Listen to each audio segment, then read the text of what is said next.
এতিয়া এইখিনিলৈকে ভাগৱতৰ পদৰ মাজেদি আমাক কি ক'ব বিচাৰিছে? ইয়াৰ পৰা আমি জানিবলগীয়া, বুজিবলগীয়া, শিকিবলগীয়া আৰু আমাৰ উঠি অহা প্ৰজন্মক, ঘৰখনৰ পৰিয়ালক, সমাজৰ লোকক জনাবলগীয়া, বুজাবলগীয়া, শিকাবলগীয়া কি দিশ সোমাই আছে? ভাগৱত কেৱল জীৱনশৈলীৰ সকলো কথা কৈ আছে। মনত ৰাখিব কথাটো। আমাৰ তৃণমূল এটা আত্মা, পৰিয়াল, সমাজ, অনুষ্ঠান, প্ৰতিষ্ঠান আমি কেনেকৈ শান্তিৰে জীৱন নিৰ্বাহ কৰিব পাৰিম, কেনেকৈ আমি জীয়াই থাকোঁতে শান্তি পাম আৰু মৰিলে সদ্গতি পাম। জীয়াই থাকোঁতে শান্তি পালেহে সেইটো জীৱই মৰিলে সদ্গতি পাব। মনত ৰাখিব। জীয়াই থাকোঁতে যদি কোনোবা অশান্তিত আছে, সি যিমান ধন টকা পইচা, গাড়ী মটৰ, পকা ঘৰ দুৱাৰ মাজতেই নাথাকক কিম্বা, যদি জীয়াই থাকোঁতে অশান্তিত আছে, সেই জীৱটো মৰিলে অধোগতি যাব। পদ দুটাই, শান্তিত থকা জীৱই সদ্গতি পাব, অশান্তিত থকা জীৱ অধোগতি যাব। এতিয়া আমাক শান্তি কিহে দিব? মহাপুৰুষে কৈছে, আন যত সবে মিছা ভক্তিৰ অভাৱে। ভক্তি বিনা আমাক পাৰ্থিৱ ধন টকা পইচা, গাড়ী মটৰে শান্তি দিব নোৱাৰে, শৰীৰটো সুস্থ কৰি ৰাখিব নোৱাৰে, মনত আনন্দ দিব নোৱাৰে। বহুত ধন টকা পইচা, গাড়ী মটৰ থাকিলেও আপুনি অশান্তিত থাকিবলগীয়া হয়, মুখত হাঁহি নোলাব পাৰে, পৰিয়ালত মিলা প্ৰীতি নাথাকিব পাৰে। গতিকে ভক্তি বিনা আৰু দ্বিতীয় বস্তু নাই। সেইকাৰণে প্ৰেম ভক্তি কি বস্তু, এই কথা জানিবৰ কাৰণে আমাৰ হৈ নিমি ৰজাই 9জন সিদ্ধক প্ৰশ্ন কৰিছিল। তাৰে এই কবি সিদ্ধই নিমি ৰজাক মনৰ কথা ক'বলৈ গৈ এই পদৰ মাজেদি কি ক'ব বিচাৰিছে আমি আলোচনা কৰিম। কবি নিগদতি নিমি শুনা মহাশয়, হেনবা কৰিবা ৰাজা মনত সংশয়। তোমাৰ হয়তো মনত সংশয় হ'ব পাৰে, কি? যিটো মহাযোগী সদা সমাধিত ৰতি, কোটি জন্মে নহিত আৰু সপ্ৰেম ভকতি।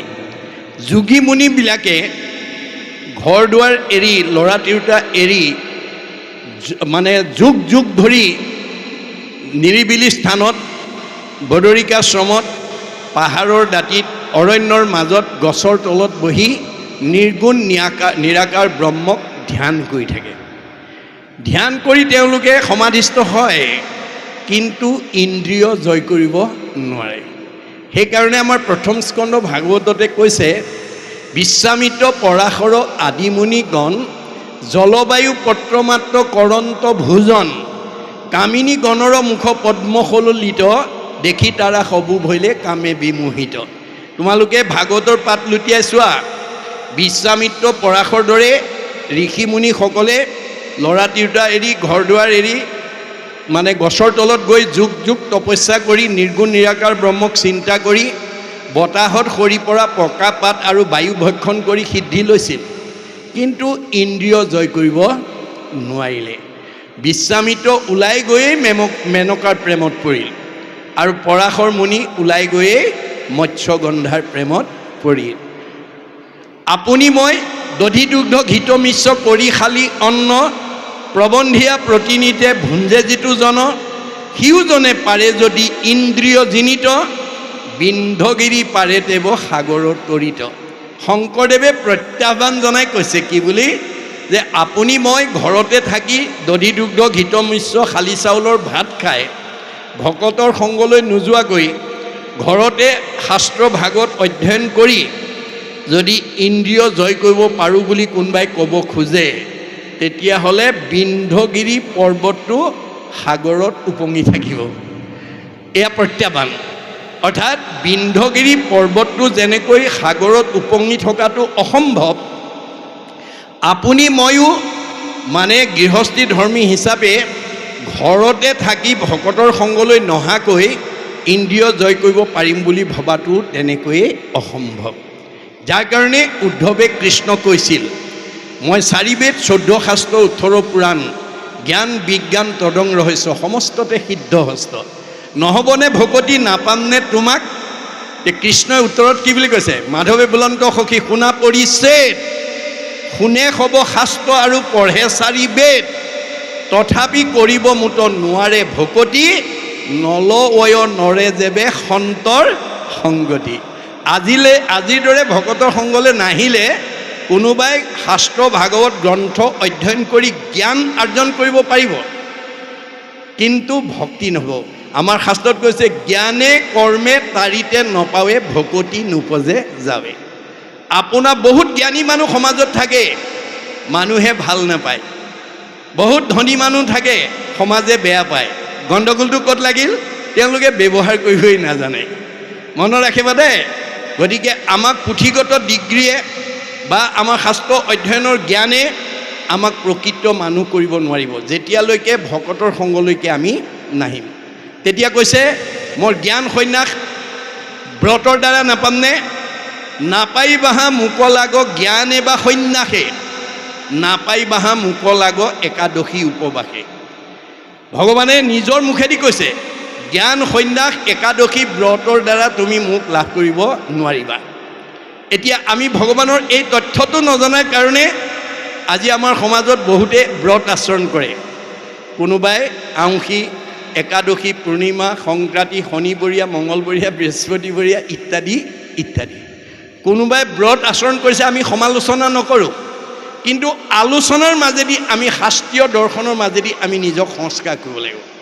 সেইকাৰণে মহাপুৰুষ গুৰুজনে কৈছে কাকো নিন্দা নকৰিবা, পৰৰ ধৰ্মক নিহিংসিবা কদাচিত, কৰিবা ভূতক দায়া সকলো নচিত, শৈৱ শান্ত চিত্ত সৰ্ব ধৰ্মত বৎসল, এই ভাগৱত ধৰ্ম জানা মহাবল।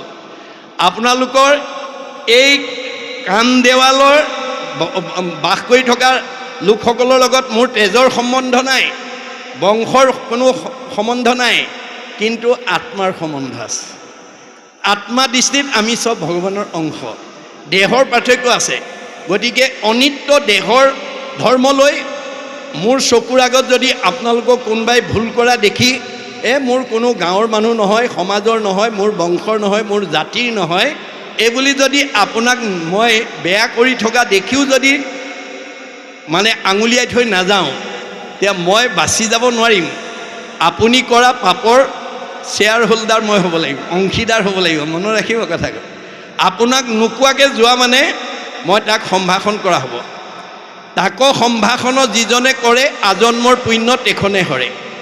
আপুনি ভুল কৰা দেখিও মোৰ বংশ পৰিয়ালৰ মানুহ নহয় বুলি মই যদি আপোনাক সঁচা কথাটো নোকোৱাকৈ গুচি যাওঁ, তেতিয়া মোৰ সঞ্চিত পুণ্যও নষ্ট হ'ব। মনত ৰাখিব কথাটো।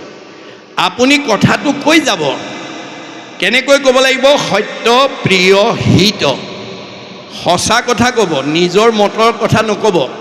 কাৰণ আপোনাৰ মতটো মোৰ কাৰণে গ্ৰহণযোগ্য নহ'বও পাৰে, মোৰ মতটো আপোনাৰ গ্ৰহণযোগ্য নহ'ব পাৰে। সেইকাৰণে নিজা মত কেতিয়াও সমাজত প্ৰতিষ্ঠা কৰাৰ প্ৰয়াস কৰিব নালাগে। ভাগৱতৰ মতে দেই, যিটো মত সাৰ্বজনীন সনাতন, অৰ্থাৎ শাস্ত্ৰৰ যিটো মত, বেদৰ যিটো মত, সেইটো কোনেও নৎসাত কৰিব নোৱাৰে। আপুনি বেদৰ মতেৰে কৈ যাওক, মানিলে তৰিব, নামানিলে মৰিব, কিন্তু ঈশ্বৰ আপোনাৰ প্ৰতি সন্তুষ্ট হৈ থাকিব।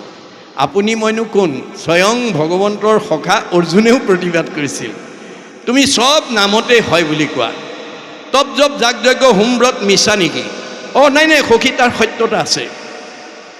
তাৰ সত্যতা সেই ঠাইতহে থাকিব য'ত সূৰ্যৰ পোহৰ নাথাকে, ততহে আন্ধাৰ থাকিব।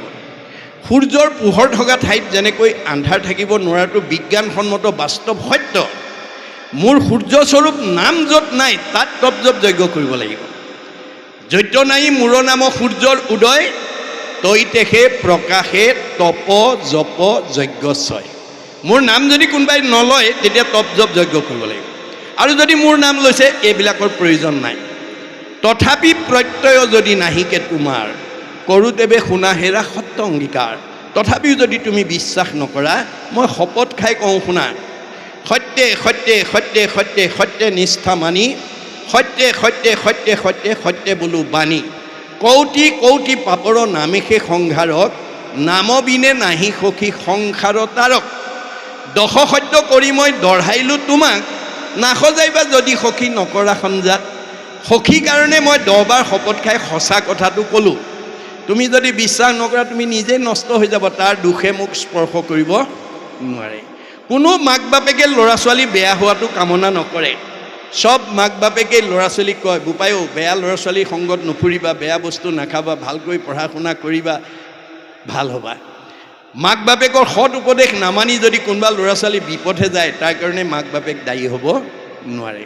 শাস্ত্ৰই আমাৰ সকলোকে সৎ উপদেশহে দিছে। কোনোবাই যদি নামানি বিপদে গৈছে তাৰ কাৰণে শাস্ত্ৰ দায়ী নহয়। শাস্ত্ৰ গুৰু সবে শিষ্যক কৃপাই শুদ্ধ উপদেশ দিব, শিষ্য সবে শুদ্ধভাৱে নাচৰিলে তাৰা সবে কি কৰিব। ক'বহে পাৰে মাক বাপেকে, ল'ৰা ছোৱালীয়ে যদি নামানে নিজৰ ফল নিজে ভোগ কৰিব। গতিকে উদ্ধৱে তেতিয়া আকৌ ক'লে, মই জ্ঞান সন্যাসৰ দ্বাৰা নাপামনে? নাপাইবাহা মোক লাগ জ্ঞান বা সন্যাসে, নাপাইবাহা মোক লাগ একাদশী উপবাসে। এইবোৰ উপবাস কৰি মোক নাপাবা। ভগৱানে নিজে কৈছে দেই, আমি নাজানি এতিয়া বহুতে উপবাস কৰিছে। গতিকে আমি যাজ্ঞবল্ক্যই কৈছে, তুমি একাদশী উপবাস কৰাতকৈ, ভাত লঘোণ কৰি শৰীৰক কষ্ট দি ব্ৰত আচৰণ কৰাতকৈ তুমি 11টা সৎগুণ বিশিষ্ট হোৱা।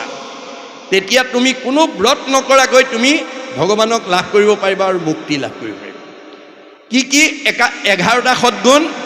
অহিংসা, সত্যম, অস্তেয়, ব্ৰহ্মচৰ্য, অসহংগ্ৰহ, শৰীৰ শ্ৰম, আস্বাদ, সৰ্বভয় বৰ্জনম, সৰ্বধৰ্ম সমানত্তম, স্বদেশী স্পৰ্শ ভাৱনা, হি একাদশ বিনৰ্ম ব্ৰত নিশ্চয়। এই 11টা সৎগুণ, আপোনালোকে এই 11টা সৎগুণ আয়ত্ব কৰিবলৈ যত্ন কৰক। 1 নম্বৰ অহিংসা, কাকো হিংসা নকৰিব। কাক কৰিব? চবতে ভগৱান আছে। হিংসা কৰিব পাৰিব, আপোনাৰ কি হ'ব? পাপ আয় পৰপীড়ন। আনক দুখ দিয়াৰ লগে লগে আপোনাৰ পাপ হ'ব, আৰু পাপ হোৱাৰ লগে লগে আপোনাৰ জীৱনলৈ দুখ দুৰ্গতি নামিব আৰু আয়ুসটো কাটি দিব। গতিকে সেই কামৰ পৰা আমি নিজক আৰু পৰিয়ালক, সমাজখনক যাতে আঁতৰাই আনিব পাৰোঁ, তাৰ কাৰণে আপোনালোকে বেদৰ মতে আপোনালোকে দিহা পৰামৰ্শ দিব। অহিংসা, সত্যম, সদায় সঁচা কথা ক'ব। সঁচা কথা কোৱা মানুহে কালৈ ভয় নকৰে, মূৰ তুলি কথা কয়, সাহসেৰে কথা কয়। মিছা কথা কোৱা মানুহ তললৈ মূৰ কৰি থাকে, ধৰা পৰা ভয় কৰে। আপোনালোকৰ পৰিয়ালত সঁচা কথা কোৱাজনলৈ মিছা কথা কোৱাবিলাকে সমীহ কৰে। সমাজত সঁচা কথা কোৱা মতা মানুহ বা মাইকী মানুহগৰাকীলৈ মিছা কথা কোৱাবিলাকে দৰ কৰে, সমীহ কৰে। গতিকে আপোনালোকে কথা সদায় সঁচা ক'ব, কিন্তু কওঁতে কেনেকৈ ক'ব? প্ৰিয়, শুনিবলৈ ভাল পোৱাকৈ ক'ব, আৰু হিত, উপকাৰ হোৱাকৈ ক'ব। আপোনাৰ কথাটোৱে যাতে কাৰোবাক অপকাৰ কৰিব নালাগে। আপুনি কাৰোবাক অপকাৰ হোৱাকৈ, আনৰ অন্তৰত দুখ পোৱাকৈ কথা ক'ব পৰা যোগ্যতা বা অৰ্হতা বা আপোনাৰ সামৰ্থ্য আছে, কিন্তু ফলত কি হ'ব? আপোনাৰ পাপ আয় পৰপীড়ন। মনত ৰাখিব, আপুনি কাৰোবাক আঘাত দিয়া মানেই আপোনাৰ জীৱনলৈ পাপ নামি আহিব, আৰু পাপ নামি অহাৰ লগে লগে আপোনাৰ জীৱনলৈ দুখ দুৰ্গতি নিজেই নামি আহিব আৰু আয়ুসটো কাটি দিব। আনক দুখ দিয়া মানুহক ভগৱানে 100 বছৰ ভোগ কৰিবলৈ নিদিয়ে। অহিংসা, সত্যম, অস্তেয়, আনৰ বস্তু চুৰ নকৰিব। আনৰ এটা চুৰ কৰিলে আপোনাৰ পৰা 2টা লৈ যাব। আপুনি আনক ঠগিলে আপোনাক আনে ঠগিব। If we deceive others we are also' deceive by others. আপুনি কাৰোবাক যদি দুখ দিয়ে আপোনাক আনে দুখ দিবই। গতিকে আনৰ বস্তু চুৰ নকৰিব। আপোনালোকৰ এইফালে কেনেকুৱা নাজানো, আমাৰ সেইফালে ঠায়ে ঠায়ে এনেকুৱা ভাগৱত ব্যাখ্যালৈ যোৱাকালি কিনি অনা চেণ্ডেলযোৰ বাহিৰত থৈ পেলাই যদি ভিতৰত ভাগৱত ব্যাখ্যা শুনি থাকে, ব্যাখ্যাৰ অন্তত ঘূৰি গ'লে নতুনযোৰৰ ঠাইত পুৰণাযোৰ থৈ কোনোবাই নতুনযোৰ লৈ যায়, কেতিয়াবা আকৌ একেবাৰেই লৈ যায়। সেইটো স্বভাৱ যদি কাৰোবাৰ আছে এৰিব দেই। কোনোবা ল'ৰা ছোৱালীয়ে নাজানি যদি নিয়ে, মাক দেউতাকৰ চকুত পৰিলে আপুনি যেনে তেনে ঘূৰাই পঠিয়াব। বোপাই ভুলতে আহিলে ঘূৰাই দিয়া গৈছে। যদি দেখিও কয় হ'ব দে আৰু আনিলি আৰু পিন্ধ আৰু। ভগৱানে কয় মই কালি কিনি আনিছিলোঁহে। আত্মাই কয় দেই, আত্মা ঈশ্বৰে কয় মই কালি কিনি আনিছিলোঁ, পিন্ধিবলৈ নোপোৱাকৈ লৈ যাব আৰু পাৰিলে ঘূৰাই দে, নহ'লে কিন্তু তোৰ ভৰি ভাঙিম মই। তই এযোৰ চেণ্ডেল পিন্ধাৰ বিপৰীতে তেনেকুৱা কেইবাযোৰ চেণ্ডেলৰ দাম তই ডাক্তৰক দিব লাগিব। তোৰ মই এক্সিডেণ্টত ভৰি ভাঙিমেই আৰু। না ভুক্তং ক্ষতে কৰ্ম কল্পকৌটি ষ্টৰ্কয়পি অৱশ্যমেব ভুক্তৈবম কিত কৰ্ম শুভাশুভম। এয়া ভগৱানৰ মুখৰ বাণী, মনত ৰাখিব। আপোনালোকে কোনো ল'ৰা ছোৱালীয়ে কাৰোবাৰ বস্তু কিবা অজানিতে আনিলে ঘূৰাই দিয়া ব্যৱস্থা কৰিব। কাৰো বস্তু চুৰ নকৰিব, কৰিব পাৰিব আপোনাৰ অনিষ্ট হ'ব। গতিকে অস্তেয় ব্ৰহ্মচৰ্য ৰক্ষা কৰিব, আয়ুস বৃদ্ধি হ'ব, স্মৃতি শক্তি বাঢ়িব, কমনীয়তা বাঢ়িব, আয়ুস মানে আৰু সুস্থ শৰীৰে থাকিব পাৰে, মানে ব্ৰহ্মচৰ্য। অসহংগ্ৰহ আৱশ্যকতকৈ নিজে চলিবৰ কাৰণে, পৰিয়ালটো চলাবৰ কাৰণে, ঘৰখন চলাবৰ কাৰণে যিমান লাগে তাতকৈ বেছি নিবিচাৰিব। তাতকৈ বেছি বিচাৰিলে কি হ'ব, আমাৰ শৰীৰত থকা বলীয়া শিয়াল কুকুৰৰ তেজটো আউট হৈ যাব বুলি কৈছে। এজন দাৰ্শনিক পণ্ডিতে কৈছে আমাৰ প্ৰত্যেকৰ শৰীৰতে বলীয়া শিয়াল কুকুৰৰ তেজ আছে। The blood of wild animal always in men, when we get what we want it is remain controls, when we get more than we want it is out of control. আপুনি নিজে চলিবৰ কাৰণে, ঘৰখন চলাবৰ কাৰণে যিমানটো প্ৰয়োজন, সেই প্ৰয়োজনীয়খিনি যেতিয়ালৈকে পাই থাকিব তেতিয়ালৈকে আপোনাৰ বলীয়া শিয়াল কুকুৰৰ তেজটো সুপ্ত হৈ থাকিব।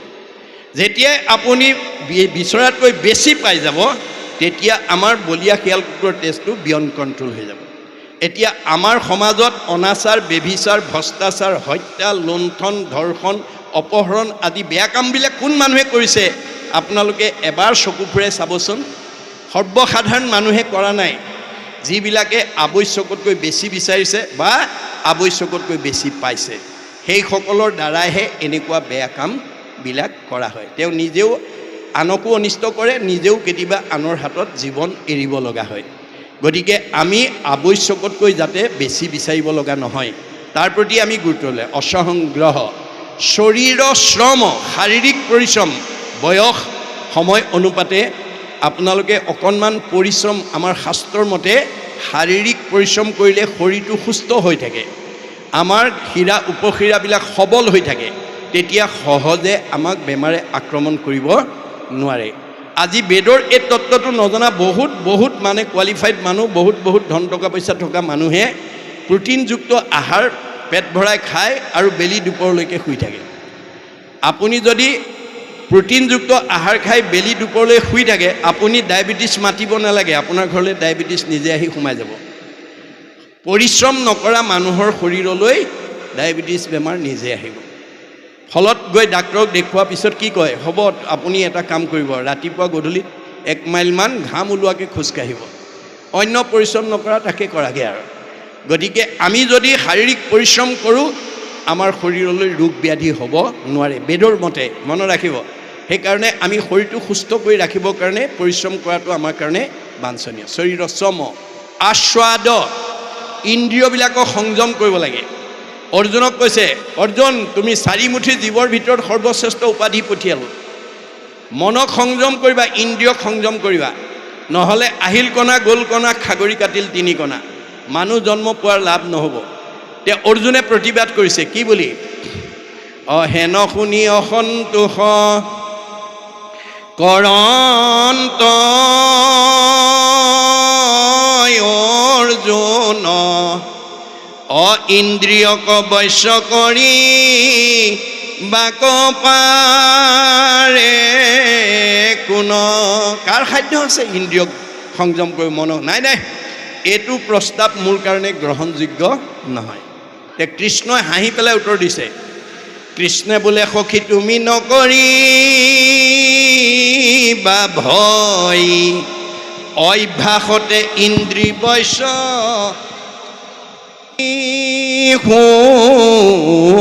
অভ্যাসৰ জৰিয়তে আমি ইন্দ্ৰিয়ক সংযম কৰিব পাৰোঁ।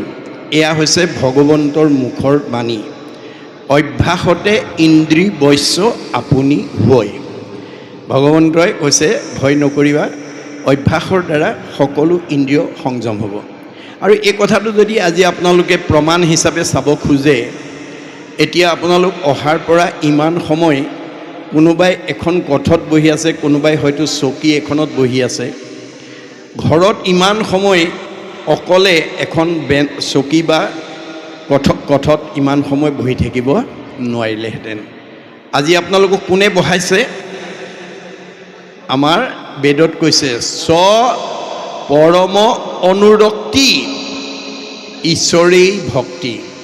আজি আপোনালোকে ভাগৱতৰ কথা শুনিবৰ কাৰণে, জানিবৰ কাৰণে, বুজিবৰ কাৰণে এটা অনুৰাগ লৈ বহি আছে।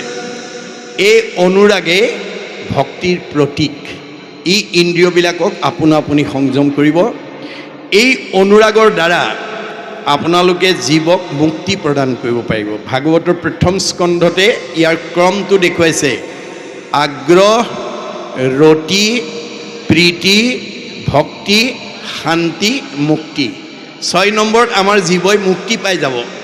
আপোনালোকে আজিৰ দৰে অভ্যাসৰ জৰিয়তে যদি ইন্দ্ৰিয়ক সংযম কৰি ভগৱন্তৰ কথা শ্ৰৱণ কীৰ্তন কৰিব পাৰে, আপোনালোকৰ প্ৰত্যেকৰ জীৱই পৰম মুক্তি লাভ কৰিব। কিন্তু ক্ৰমটো কেনেকৈ? আগ্ৰহ, ৰতি। আগ্ৰহ হ'লেহে আপুনি বহি থাকিব পাৰিব। আগ্ৰহ নাথাকিলে বহি থাকিব নোৱাৰে। আৰু বহি থাকিলেহে প্ৰীতি, প্ৰেম ভাৱটো আহি যাব। জানে, প্ৰেম অহাৰ লগে লগে ভক্তি আপোনাৰ ঘৰলৈ আহি যাব। ভক্তি অহাৰ লগে লগে আপোনাৰ জীৱই শান্তি পাব, আৰু শান্তি পোৱা জীৱই মুক্তি লাভ কৰিব। এইটো আমাক দেখুৱাইছে আস্বাদ সৰ্বভয় বৰ্জনম। সকলোকে অভয় দিব, কাকো আপুনি ভীতিগ্ৰস্ত নকৰিব। সৰ্বধৰ্ম সমানত্তম, সকলো ধৰ্মকে সমান চকুৰে চাব। আৰু অস্পৃশ্য, অস্পৃশ্য ভাৱটো নানিব। কাৰণ শংকৰদেৱে এই অস্পৃশ্যতা গুচাই বিশ্ব মানৱক বৰ্ণ বৈষম্যহীন এটা জাতি প্ৰতিষ্ঠা কৰি থৈ গৈছে। আপোনালোকে জানে, প্ৰাক শংকৰী যুগক অসমক অন্ধকাৰ যুগ বুলি কোৱা হৈছিল। অৰ্থাৎ শংকৰদেৱ আবিৰ্ভাৱ হোৱাৰ আগতে অসমক অন্ধকাৰ যুগ বুলি কোৱা হৈছিল।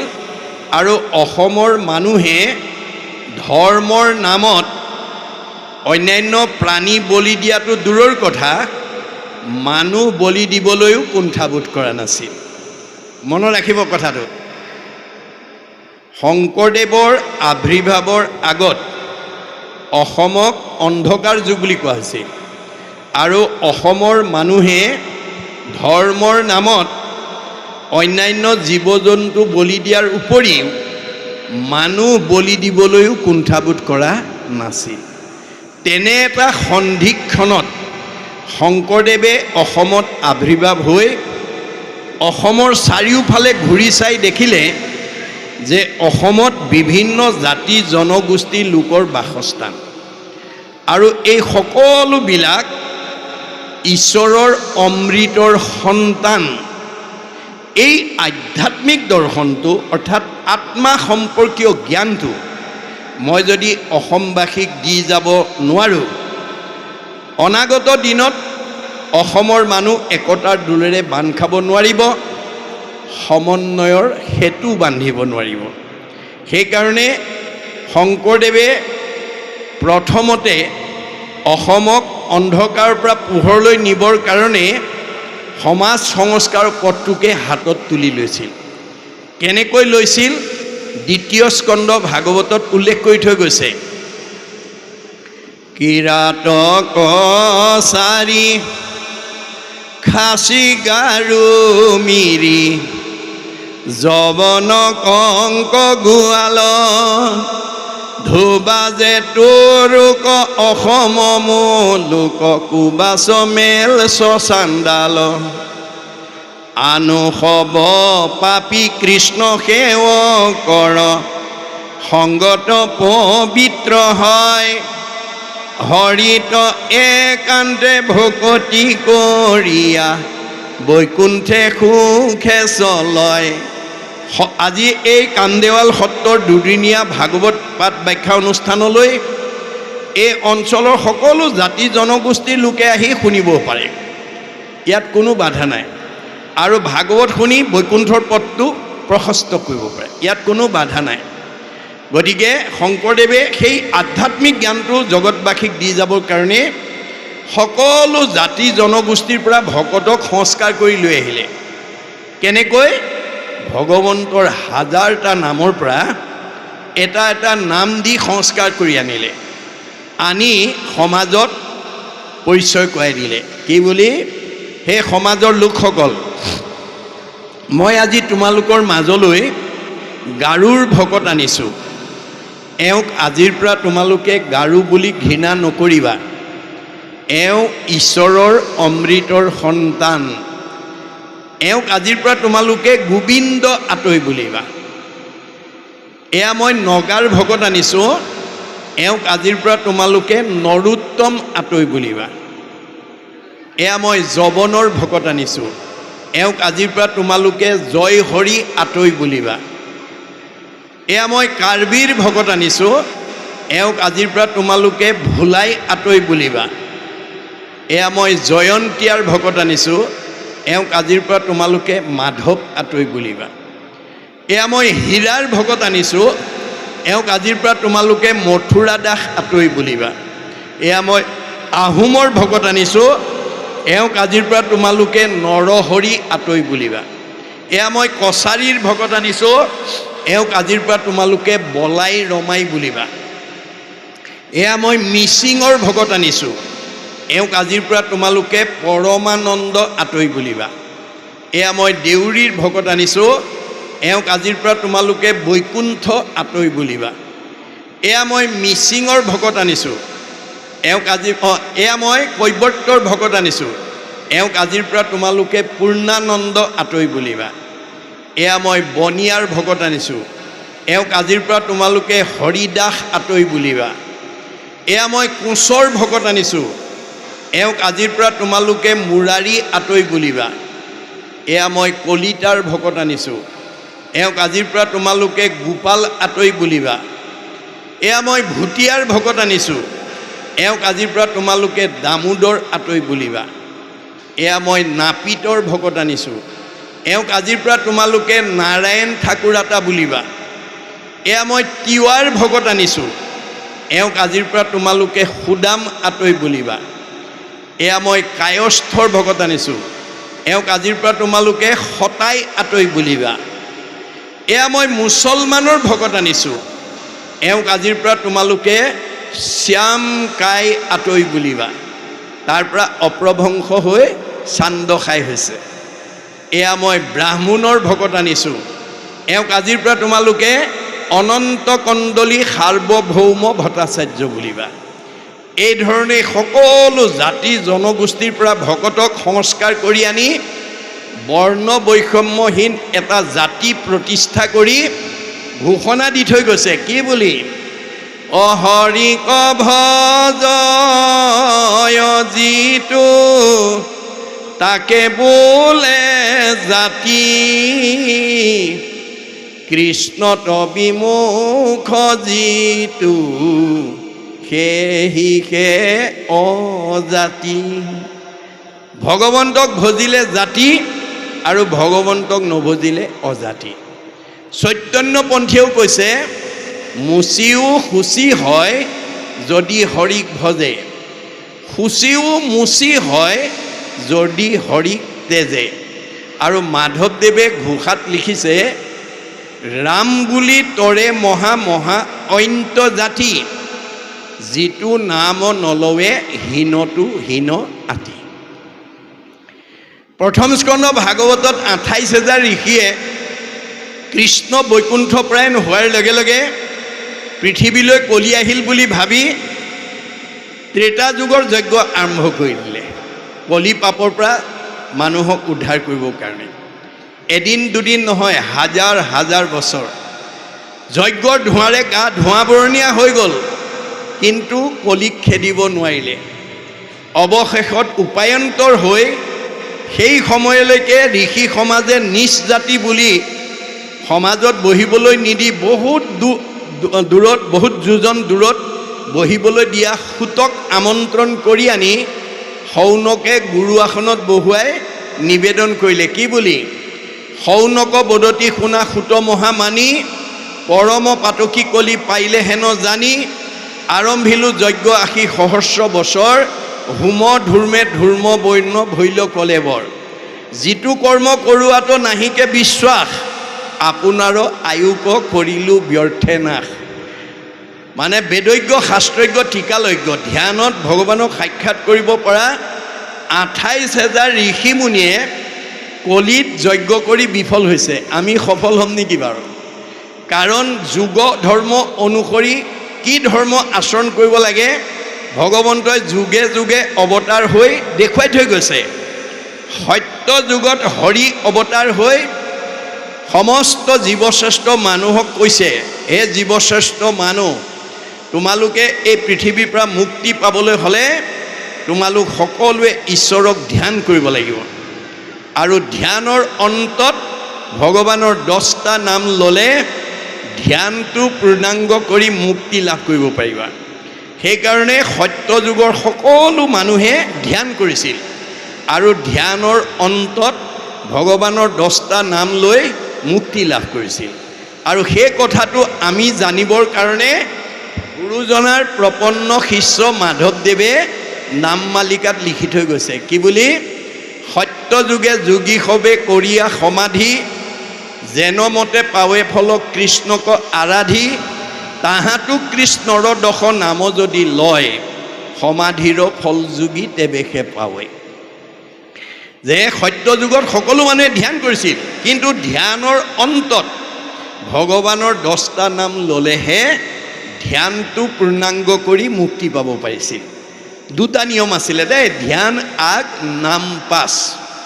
ত্ৰেতা যুগত ৰাম অৱতাৰ হৈ জগতৰ জীৱশ্ৰেষ্ঠ মানুহবিলাকক ক'লে, হে জীৱশ্ৰেষ্ঠ মানুহ, তোমালোক সকলোৱে ভগৱানক যজ্ঞ কৰিবা নিয়ম নীতিৰ মাজেদি। আৰু যজ্ঞৰ অন্তত ভগৱানৰ 8টা নাম ল'লে যজ্ঞটো পূৰ্ণাংগ কৰি তোমালোকে মুক্তি লাভ কৰিব পাৰিবা। সেইকাৰণে ত্ৰেতা যুগৰ চব মানুহে যজ্ঞ কৰিছিল।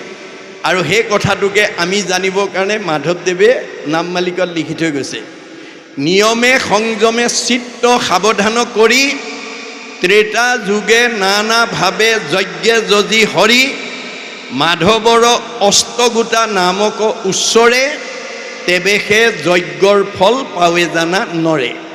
ত্ৰেতা যুগত সকলো মানুহে নিয়ম নীতিৰ মাজেদি যজ্ঞ কৰিছিল আৰু যজ্ঞৰ অন্তত ভগৱানৰ 8টা নাম লৈ যজ্ঞ পূৰ্ণাংগ কৰি মুক্তি পাইছিল। তাতো 2টা নিয়ম, যজ্ঞ আগ নাম পাছ।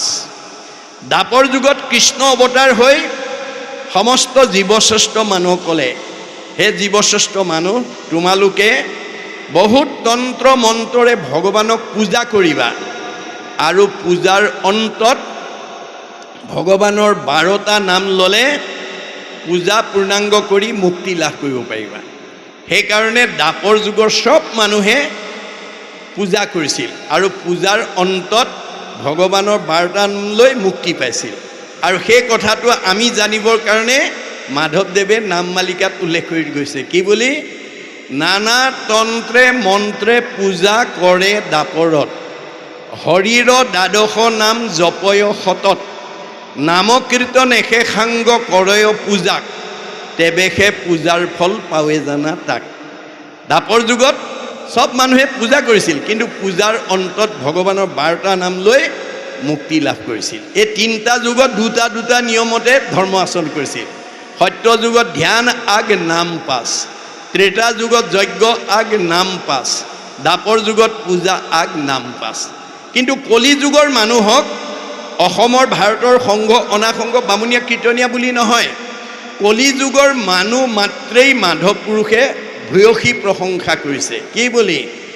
অধন্য ধন্য কলিৰলো কৰমহাভাগ, সৰ্বধৰ্ম ঠেলি হৰি নাম ভৈলা আগ।